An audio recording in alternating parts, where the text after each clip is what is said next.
Juan capítulo 10, versos 30 al 42.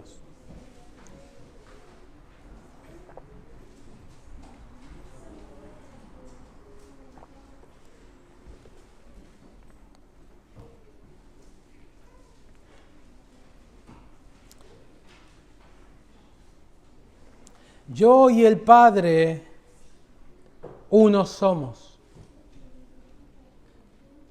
Entonces los judíos volvieron a tomar piedras para apedrearle. Jesús les respondió: muchas buenas obras os he mostrado de mi Padre. ¿Por cuál de ellas me apedreáis?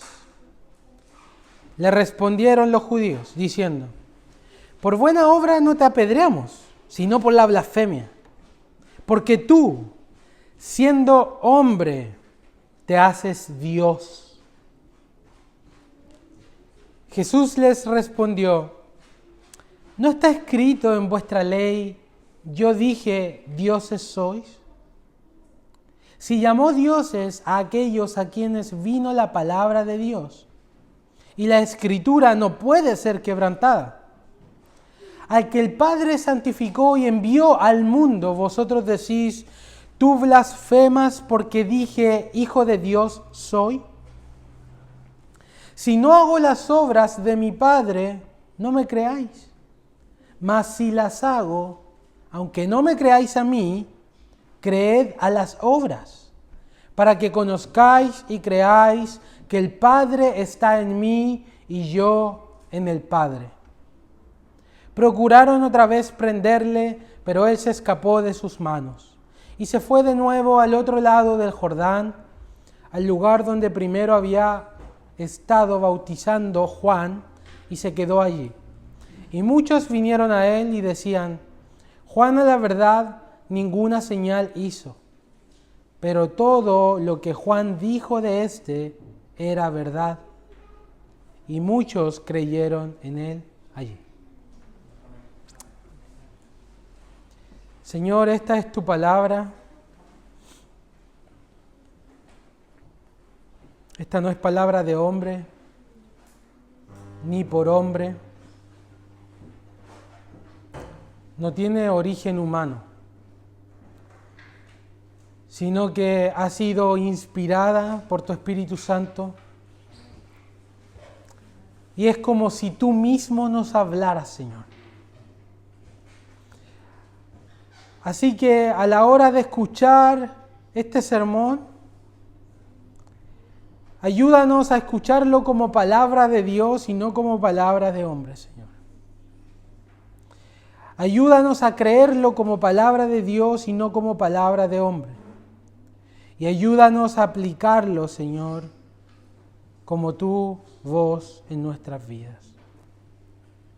Pedimos la poderosa acción y operación del Espíritu Santo para que obre en nuestros corazones mientras escuchamos tu palabra, para que podamos ser edificados, para que podamos ser convertidos, transformados por tu bendita palabra, que es como un martillo que quebranta la piedra, como una espada que atraviesa el alma, como una trompeta para advertir a los pecadores.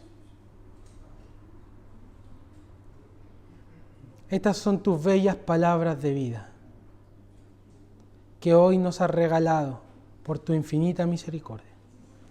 Gracias, Señor, en el nombre de Jesús. Amén. Amén. De los capítulos 7 al 10 en el Evangelio de Juan, nosotros tenemos esta sección del ministerio de Jesús en Jerusalén. Jerusalén es la capital de Israel, es el centro neurálgico de la religión judía. Y desde los capítulos 7 al 10 nosotros hemos visto cómo las enseñanzas de Jesús han transformado millones de vidas. El Señor, a través de sus enseñanzas, ha hecho invitaciones. ¿Recuerdan? Si alguno tiene sed, venga a mí y beba. Él se ha descrito de muchas formas. Nosotros ya hemos hablado de esto, como el pan, como el agua, como la luz. ahora en el capítulo 10 como el buen pastor, como la puerta. Y Él invita a los pecadores a venir a Él y a unirse en fe a Él y a arrepentirse de sus pecados. La revelación de Jesús en los capítulos 7 al 10 de Juan va como en aumento. Cada vez más Jesús va revelando quién es. Llegó a un punto de decir, antes que Abraham fuese, yo soy. Y lo intentaron matar por primera vez. Y así como crece en estos capítulos la identidad de Jesús, se nos va aclarando quién es Jesús de Nazaret, también va creciendo la hostilidad hacia Él. Él, como decía el presidente, se ha recrudecido la violencia. Así se recrudeció el odio hacia Jesús. A medida que Él iba hablando y revelando quién era, los judíos cada vez más lo odiaban más y querían matarlo. Para refrescar nuestra memoria, lo que acabamos de leer está en el contexto de la fiesta de la dedicación. ¿Recuerdan? Nosotros explicamos esa fiesta. Los judíos rodearon a Jesús y le dijeron, ¿hasta cuándo nos turbas el alma? Decláranos si tú eres el Mesías o no. Y ahí Jesús empieza a dar una respuesta que vimos en nuestro último sermón de la serie de Juan. Y en la conclusión de esta respuesta que Jesús da, está el primer versículo de nuestra lectura. Yo y el Padre uno somos. Eso forma parte de la última frase de la respuesta de Jesús a los judíos. Luego de que Jesús dice esto, a Jesús lo intentan nuevamente matar. Comenzaron a recoger piedras para lapidarlo. Porque Él dijo algo que es extraordinario y nos deja a todos para adentro. Él dijo, yo y el Padre somos uno. ¡Wow! Así que vamos a partir viendo acerca de esta unidad que hay entre el Padre y el Hijo. Luego vamos a ver el rechazo de esa unidad por parte de los judíos. Y finalmente tenemos algunos que creen en el último versículo. Juan siempre en todos los capítulos nos va a estar diciendo, y creyeron en Él, y el ciego creyó en Él, y muchos creían en Él. Porque el objetivo del Evangelio de Juan, recuerdan, es que el lector que está leyendo vea quién es Jesús y también crea en Él. ¿Ok? Primero, la unidad del Hijo y del Padre que tenemos en el versículo 30 se encuentra en la conclusión de un jardín de promesas que Jesús nos da. Tal vez las más preciosas, aseguradoras y alentadoras promesas que uno pueda encontrar en todas las Escrituras. Él dice cosas como, yo Jesús les doy vida eterna. Él dice, yo Jesús les doy vida eterna y por esa razón ustedes nunca van a ser destruidos. Yo les doy vida eterna y ustedes están en mis manos y nadie los puede arrebatar de mi mano, dice Jesús. Si tú eres una oveja de Jesús, tu vida no está a la deriva. Tu vida no es gobernada por el azar. Tus caminos no son un mar de incertidumbre, de naufragio, guiados por el destino ciego. Tú estás en las manos del buen pastor. Y Jesús nos da esta promesa. Mis ovejas están en mi mano. Nadie las puede arrebatar de mi mano. Nadie te puede separar de Jesús. Ningún lobo, ninguna adversidad, ni siquiera el anticristo mismo, que los reformados de antaño pensaban que era el Papa, te puede separar de Cristo. Estás asegurado, estás esculpido en las manos del Hacedor de los cielos y la tierra. Ahí estás tú, ahí está tu vida, ahí están tus caminos. en la mano de Jesús. Pero no solo eso. Estás en las manos del Hijo, pero también Él dice que estás en las manos del Padre. Estás en las manos del Hijo y estás en las manos del Padre. Y nadie te puede arrebatar de la mano del Padre. Porque el Padre, dice, es mayor que todos. Así que, ¿por qué le estoy recordando esto? Porque justamente estas dos verdades es necesario que nosotros las refresquemos para entender lo que sigue a continuación, que es yo y el Padre uno somos. Por lo tanto, el Hijo te ama eternamente. ¿Cómo te ama el Hijo? Te da vida eterna, te tiene en sus manos, nadie te arrebate de sus manos. Pero también el Padre te ama incondicionalmente, porque estás en las manos de tu Padre. Veamos por un momento cómo el Padre te ama. ¿Cómo te ama el Padre? El Padre es mayor que todos. Y tú estás en las manos del Padre. El Padre te escogió desde antes de la fundación del mundo. Antes que te formase en el vientre, te conocí. Mío eres tú. El Padre, antes de que te formara en el vientre de tu madre, Él ya te había amado. Es más, el Padre te amó antes tú de existir. El Padre te amó antes de que tú le pudieras amar de vuelta. El Padre te ama a pesar de todo lo que eres, incondicionalmente. Pues aún no habías nacido, no habías hecho ni bien ni mal y Él ya te había amado.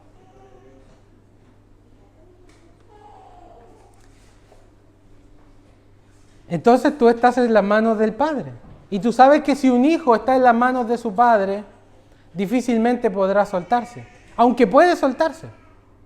Porque los padres somos falibles. Sin embargo, el Padre Celestial no falla. Y podemos estar seguros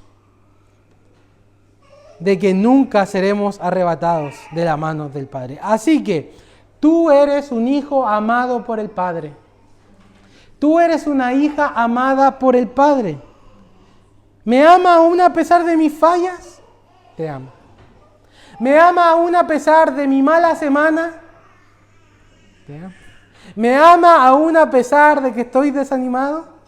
Te ama. ¿No leí mucho mi Biblia? Te ama. Porque su amor no depende de lo que tú hagas. Su amor no puede crecer por tu obediencia ni disminuir por tus pecados. Si Él ya te amó desde antes de crear este archipiélago. Él te amó desde antes de la fundación del mundo. Te amó allá, ¿no te amará hoy? Su amor es eterno. El amor del Padre por ti es eterno y está asegurado. Te amó tanto que entre elegir entre tú y su Hijo eterno para ser destruidos y condenados, Él decidió masacrar a su excelso Hijo en tu lugar para que tú pudieras estar con Él para siempre. Así te ama el Padre. Así que yo te hago esta pregunta. ¿Eres estimado a los ojos de Dios? ¿Eres precioso? ¿Tu vida vale algo a los ojos del Padre? Hermanos, Él puso a su propio Hijo por nosotros, por lo cual tú eres muy estimado para Dios. Tú eres muy precioso para Dios. Tanto así que Él dio todo por ti. Generalmente cuando nosotros regalamos cosas, nosotros siempre tratamos de regalar, ser lo más minimalista posible. El presidente de Argentina lo dijo en una entrevista. Cuando uno quiere gastar su plata en otros, trata de reducir en los gastos. Y si vamos a regalar un libro, vamos a regalar un libro que tengamos repetido en la biblioteca. Y si vamos a regalar un lápiz, es el que no ocupamos, que no nos gusta tanto. Pero no vamos a regalar el libro que más nos gusta de la biblioteca o el mejor lápiz que tengamos. Y si lo regalamos nos duele el alma. Pues fíjate bien que Dios no dio sobras por tu vida. Él dio lo mejor que tenía, lo más valioso. Así te ama Dios. Así que tú eres amado por Dios. Tu valor y tu identidad está en que eres amado por Dios. No necesitas buscar tu valor en otras cosas, como decía el pastor la semana anterior. No necesitas buscar tu valor en la reputación de otros. No necesitas buscar valor en el dinero que tienes. No necesitas buscar valor en cosas materiales. No necesitas buscar valor en un título. Tú ya eres valioso. Eres valioso para Dios. Porque Él te ama. Te tiene en sus manos, te protege, te cuida. ¿No es tu historia? Entonces el Padre te ama. Isaías dice: fuiste estimable ante mis ojos y yo te amé. Así que el Padre nos ama. Y nosotros vemos eso en el pasaje, que el Padre nos tiene en sus manos y nadie nos podrá arrebatar de la mano del Padre. Eso es una cosa. Pero también nos dice que el Hijo nos ama, ¿cierto? Jesús nos ama. ¿Cómo nos ama Jesús? Él dice en el versículo 28, Él dice que nos da, ¿me ayudan? ¿Qué nos da? Vida eterna. ¿Y cómo nos dio Jesús vida eterna? Un poco más atrás en el capítulo 10, en el versículo 10, Él dice, yo he venido, Jesús dice, yo he venido para que tengan vida y la tengan en abundancia. O sea, para que nosotros tuviéramos vida eterna, Jesús tuvo que venir a buscarnos. Él tuvo que venir. Y cuando Él vino, ¿qué fue lo que Él hizo? Yo soy el buen pastor su vida da por las ovejas. Para que tú tengas vida, Jesús tuvo que venir a este mundo, nacer en un pesebre, encarnarse y sacrificar su vida en lugar de la tuya. Así te ama Jesús. Jesús te ama tanto que se entregó Él mismo por ti. Si estuviéramos en una iglesia pentecostal, todos hubieran dicho amén. Estamos en una iglesia presbiteriana.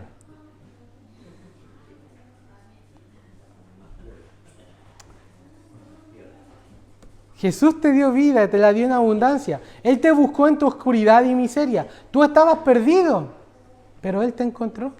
Tú estabas en oscuridad y Él te dio luz. Tú estabas muerto en delitos y pecados y Él te dio vida a través de su vida. Él dice, yo les doy vida eterna. Ahora, esto es una declaración de amor porque Jesús hizo todo eso porque te amó. Él vino a este mundo, se subió a una cruz. La razón de por qué Él hizo eso fue porque te amó. Y estas son palabras de amor. Sin embargo, yo quiero destacar ahora y subrayar el hecho de que estas palabras que Él dice no solo son palabras de amor, sino que tienen una tremenda potencia y un poder que es indescriptible. En las escrituras del Antiguo Testamento, el único que tiene poder de dar vida es Dios.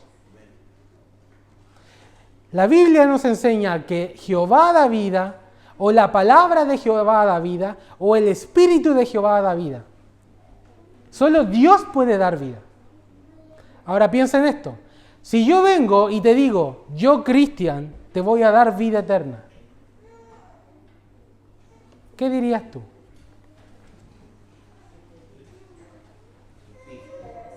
Si yo, Cristian Gangas, yo llego un día y te digo, mira, yo te voy a dar vida eterna.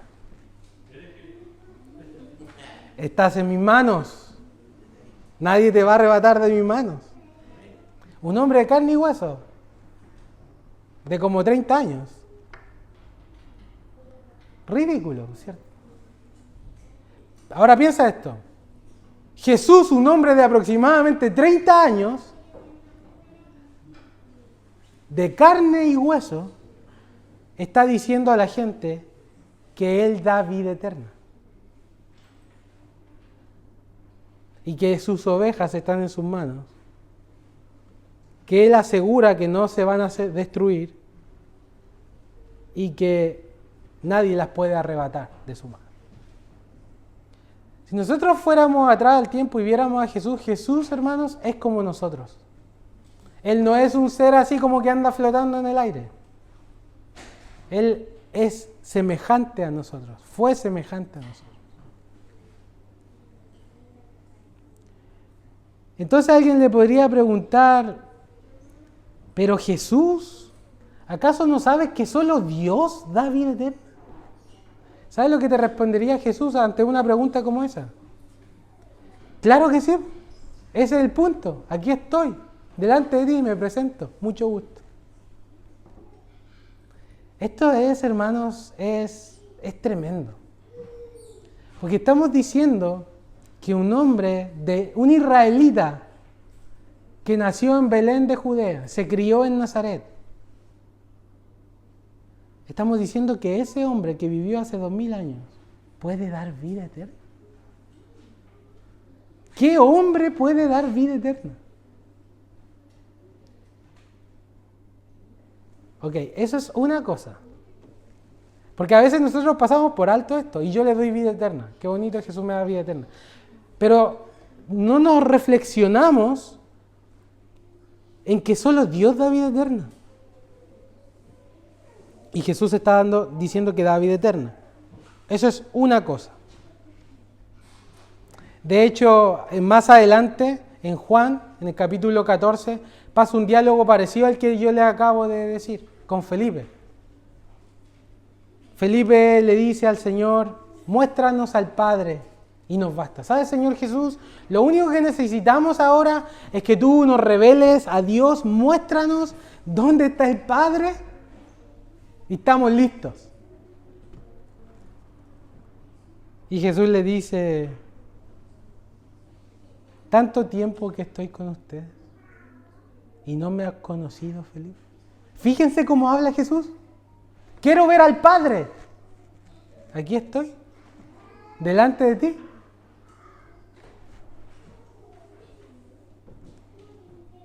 Estoy delante de ti. Le dice, no, el que me ha visto a mí ha visto al Padre. ¿Cómo pues dices tú, muéstranos al Padre? ¿No crees que yo soy en el Padre y el Padre en mí? Esto es otra forma de decir lo que acaba de decir acá en el versículo 30. Yo y el Padre uno somos. ¿No crees que yo soy en el Padre y el Padre en mí? Entonces Jesús da vida eterna y a través del unigénito Hijo de Dios nosotros vemos al Padre.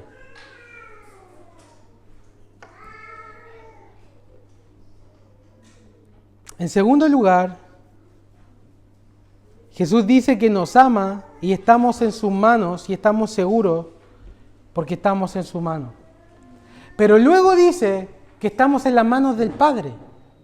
Ahora, te traigo al mismo ejemplo ridículo que recién te di. Si yo te dijera que estás en mis manos y luego te digo que estás también en las manos del Padre, lo que yo estoy haciendo al hacer esa declaración es que yo me estoy igualando a Dios.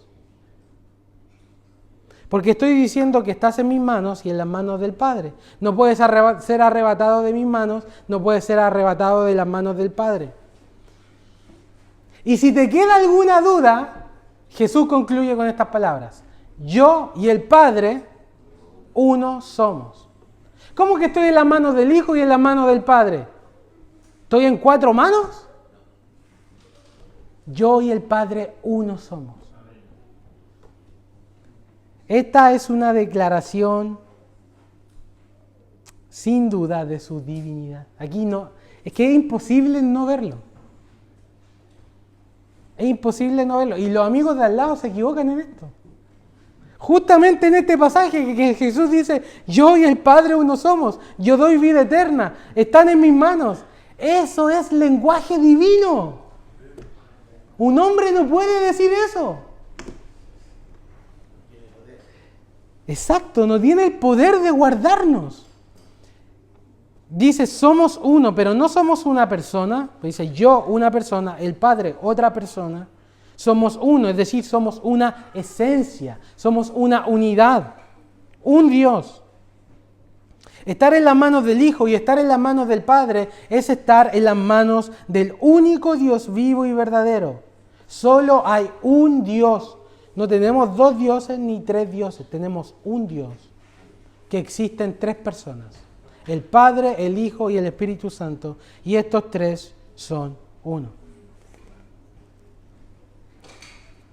Como Juan ya nos había adelantado en su capítulo 1, en el principio era el verbo o la palabra. Juan 1.1 dice que en el principio era el verbo y el verbo era con Dios. Estaba con Dios. Y ahí tú ves que son distintos, porque el verbo es una cosa y Dios el Padre es otra cosa. Yo y el Padre, el verbo, Dios, en el principio era el verbo y el verbo estaba con Dios y el verbo era Dios. O sea, son uno. En esencia son uno. El verbo era Dios. Así que este hombre que vivió hace 2000 años no es un mero hombre. No es como tú y como yo. Estamos delante del Dios encarnado. Del Dios. ¿Te imaginas eso? En Jesús se junta la naturaleza humana y la naturaleza divina en una persona.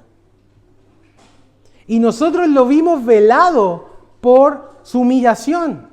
Pero de pronto nosotros vemos destellos, se abre la rendija y podemos ver luces de su divinidad.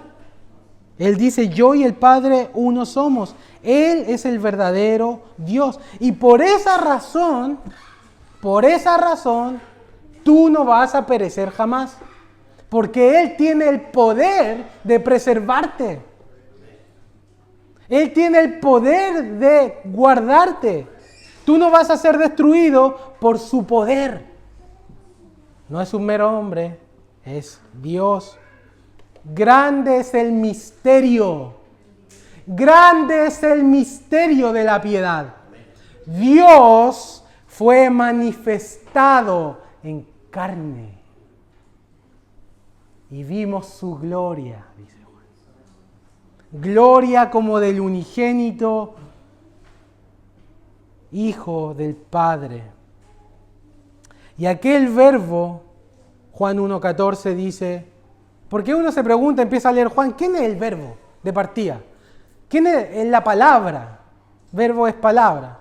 ¿Quién es la palabra? ¿Quién es el verbo? Y el versículo 14 dice, y el verbo fue hecho carne y habitó entre nosotros.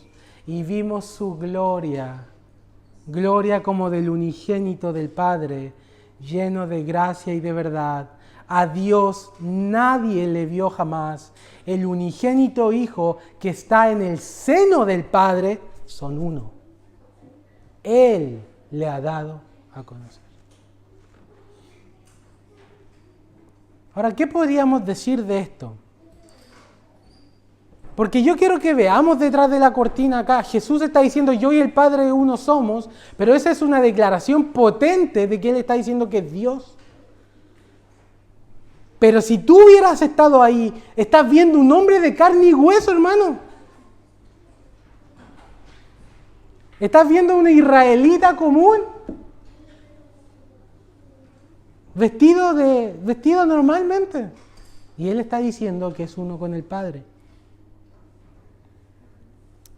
Dios se humilló por nosotros. Dios no mandó un ángel a salvarnos. Dios mismo vino a salvarnos. Y para que Él pudiera venir, Él se tuvo que humillar. Es como que yo te diga lo siguiente, y esto siempre le pongo este ejemplo a los niños, para que entiendan la humillación que fue para Dios haber nacido en este mundo. Es como que tú te hicieras una hormiga. ¿Qué es más digno, un ser humano o una hormiga? Un ser humano. Es más grande, es más inteligente, y hay una diferencia abismal entre un humano y una hormiga. Ahora imagínate, tú amas tanto a las hormigas y tienes el poder de hacerte una hormiga. A la hormiga se le hace así, se la pisa, se le hace así. Ahora imagínate la diferencia que hay entre el Dios soberano y eterno y la raza humana. Y Dios se hizo hombre. Eso es un acto de humillación. Desde que Él nació en este mundo, se auto-humilló. Así está escrito. Haya pues en vosotros el mismo sentir que hubo en Cristo Jesús, el cual, siendo en forma de Dios, no estimó el ser igual a Dios como cosa que aferrarse, sino que se humilló, tomando forma de siervo y haciéndose obediente hasta la muerte y muerte de cruz. Dios se humilló para poder salvarte. Dios se humilló para poder rescatarte. No había otra manera de que pasara. Y cuando tenemos a Jesús de Nazaret delante de nosotros, nosotros estamos delante de Emmanuel, Dios con nosotros. Así que contempla cuánto Dios te ha amado, que tomó carne y sangre, se vistió como uno de nosotros, tomó forma de siervo, y en lugar de venir con todo su poder y su gloria, estuvo escondida su gloria en su humillación. Jesús fue pobre. Y de todos los oficios que había, Él eligió ser un carpintero. Jesús de Nazaret no tenía lugar donde recostar la sien. Pero ese, queridos hermanos, esa persona es Dios encarnado. Yo y el Padre uno somos. Y los judíos comprendieron exactamente que Jesús estaba diciendo eso. Los judíos entendieron lo que nuestros vecinos mormones no entienden. Lo que nuestros vecinos testigos de Jehová no entienden. Los judíos escucharon a Jesús y ellos se dieron cuenta que Él cruzó la línea. Porque esto es cruzar la línea. Así que, ¿qué hicieron los judíos? Versículo 31. Volvieron a tomar piedras para apedrearle. Por eso digo que ellos no lo malinterpretaron, sí, entendieron exactamente lo que Jesús estaba diciendo. Y de hecho Jesús no se defiende de lo que Él dice, de hecho Él lo justifica. No les dice, no muchachos, no, yo y el Padre uno somos no significa que yo soy Dios. No, yo soy una criatura de Dios nomás, no es para tanto. No se defiende de eso. Entonces lo van a lapidar, lo van a asesinar nuevamente. Y aunque podría caer fuego del cielo, porque estamos hablando de que un puñado de hombres están intentando matar a Dios encarnado, que de hecho después lo van a crucificar. Pero en lugar de caer fuego del cielo, Jesús razona con ellos. Jesús les habla suavemente, tranquilamente, y empieza a razonar con ellos. Le dice muchas buenas obras. Y ahí cuando dice buenas obras, se refiere a los milagros que Él ha hecho. Y sus milagros han sido para beneficio de la comunidad. Son buenos, son excelentes. Él ha sanado ciegos, levantado paralíticos, alimentado multitudes, en fin. Le dice, muchas buenas obras os he mostrado del Padre. ¿Por cuál de ellas me apedreáis? Jesús los puso en un aprieto porque le está transfiriendo la responsabilidad de identificar qué de lo que había hecho él era digno de muerte. Jesús nuevamente estaba fijando sus ojos a las credenciales que demostraban que él era el Hijo de Dios. No fueron solo milagros, sino misericordias, porque fueron beneficios hechos por la humanidad, que demostraban que Él tenía poder sobre la enfermedad, poder sobre la muerte, poder sobre el pecado. De hecho, cuando perdona pecados, la gente también le dice, solo Dios puede perdonar pecados. Correcto, aquí estoy. Sin embargo, ellos ciegamente quitan la vista de lo sobrenatural y lo tratan de blasfemo. Blasfemo es literalmente decir algo como una mentira acerca de Dios. Es como que yo dijera, Dios miente. Eso es una blasfemia. Estoy atribuyendo una mentira a Dios. Los judíos pensaron que Jesús, al decir yo y el Padre uno somos, Él estaba mintiendo porque se estaba igualando a Dios. Él dice, tú siendo hombre te haces Dios. Eres un blasfemo. Estás insultando injuriosamente a Dios. Pero lo que ellos no sopesan es que Jesús está diciendo la verdad. De que Él es uno con el Padre. Y en lugar de caer postrados en adoración delante de Dios encarnado, recogen piedras para matarlo, para asesinarlo. Pero Jesús razona con ellos y les da dos argumentos. Uno sacado de la misma Escritura. Jesús le responde en el verso 34, no está escrito en vuestra ley, yo dije, dioses sois. Y aquí está citando el Salmo 82:6, que dice, yo dije, vosotros sois dioses y todos vosotros hijos del Altísimo. Y ese salmo está hablando de los jueces, de los gobernantes de Israel. Y está diciendo que los gobernantes son como dioses. ¿Por qué? Porque tienen autoridad y son representantes de Dios. Cristo usa este pasaje de los Salmos para decir que en lugar de ofenderse por utilizar la palabra Dios, Él dice incluso está justificada en las Escrituras. Se llama a Dios a otras personas con autoridad. Y ustedes se ofenden porque yo dije, Hijo de Dios soy, al que el Padre santificó y envió al mundo, y nuevamente ese juego de palabras. Envió al mundo, o sea, no es de este mundo. Se enojan conmigo, me dicen que blasfemo porque dije, Hijo de Dios soy. Es como que está diciendo, en lugar de ofenderse por esta palabra, que incluso está justificada por las Escrituras, debería más bien examinar mis credenciales, mis milagros, los cuales prueban que mi Padre me ha enviado a este mundo.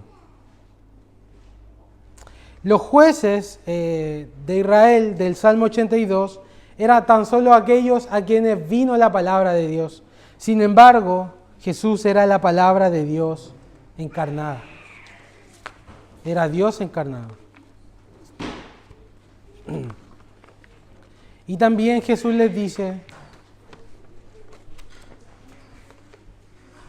continúa y le dice, que si no le creen a Él, crean a sus milagros, crean en lo que Él hace, porque los milagros dan testimonio de que Él es Hijo de Dios.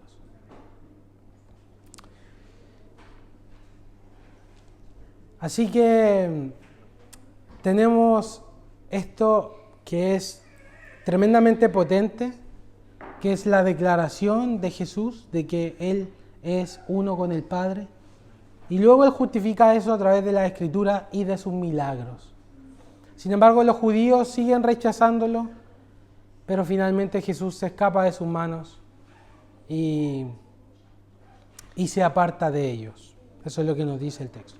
Ahora, déjame darte finalmente algunas aplicaciones de esto.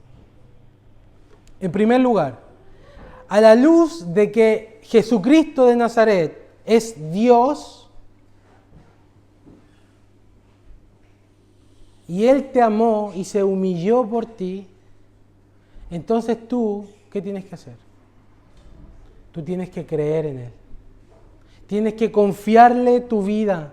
Tienes que abandonar tu pasada manera de vivir y encomendarte a Él. Si Él es Dios, tú tienes que postrarte delante de Jesús y adorarlo. De hecho, Filipenses dice que al final del tiempo, toda rodilla se doblará delante de Jesús de Nazaret. Si Jesús de Nazaret fuera solo un hombre o una criatura, arrodillarse delante de Él es idolatría. Sin embargo, porque Él es Dios de Dios, luz de luz, Dios verdadero de Dios verdadero, engendrado, no hecho, es que la adoración a Jesús no es adoración a un ídolo, es adoración al Dios único y verdadero. Entonces, adora a Jesús. Adóralo.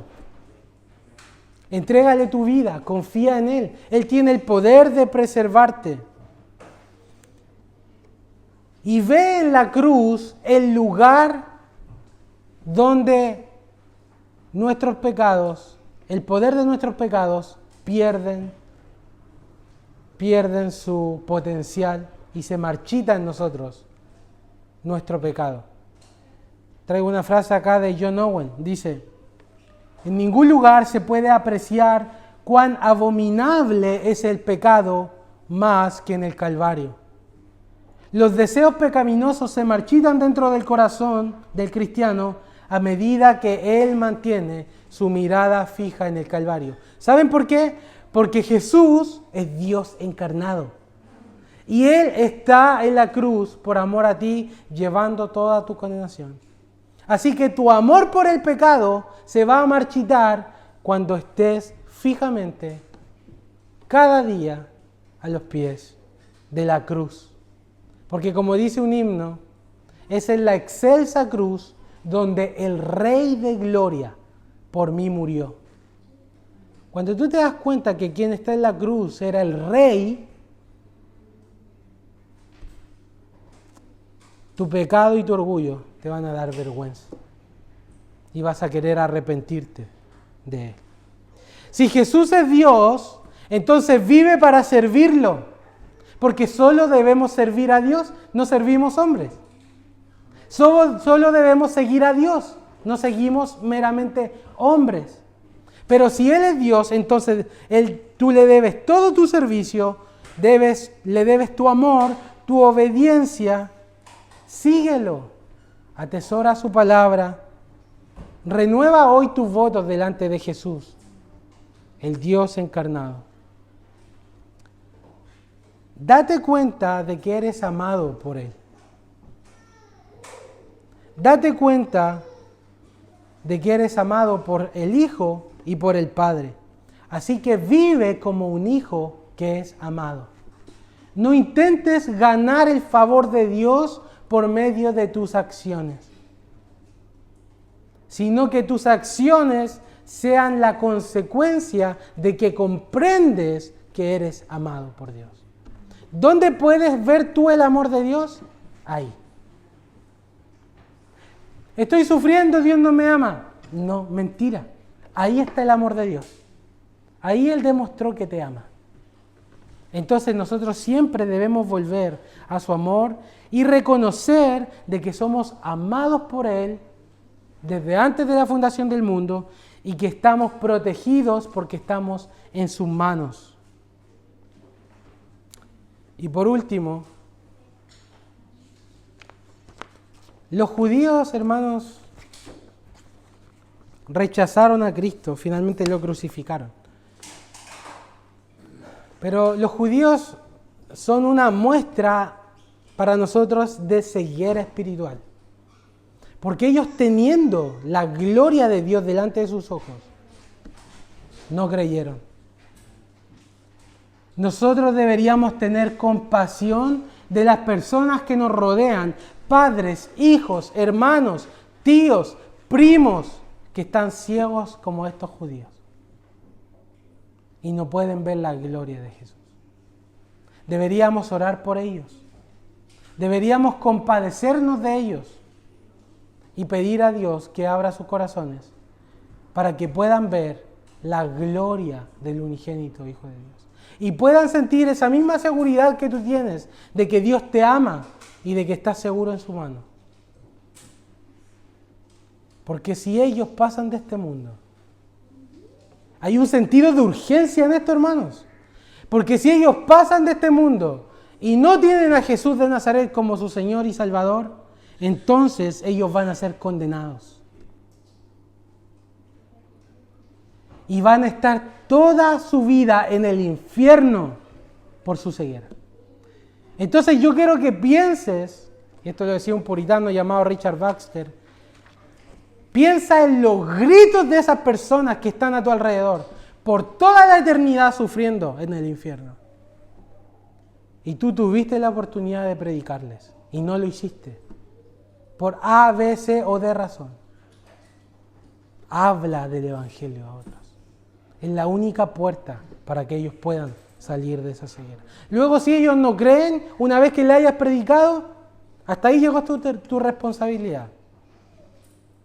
Pero si tú no les predicas, hermanos,